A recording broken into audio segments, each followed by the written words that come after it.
This documentary begins with the death of a man and his dreams.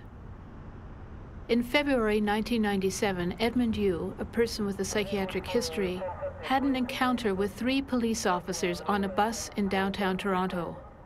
When that encounter was over, Edmund was dead. What happened to Edmund Yu was not an isolated event. Similar fatalities have occurred in Toronto and across the country.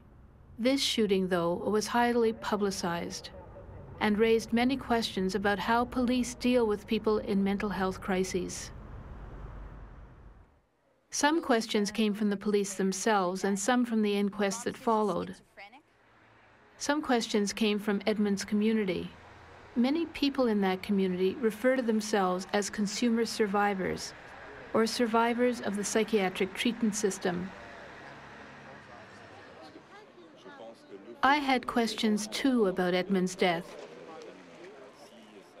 What is the role of police in these situations? Should they even have a role?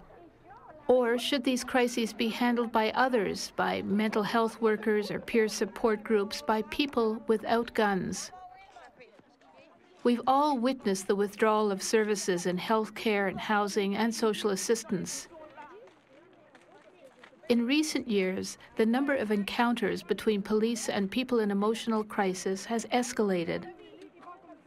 Has the police role been expanded to deal with the human consequences of these depleted services? Have the police become the new frontline mental health workers? When the police intervene with people in crisis, are there alternatives to their use of force, especially the lethal use of force? Here we go. Here we go. Here we go. Here we go. No, it's just too close to.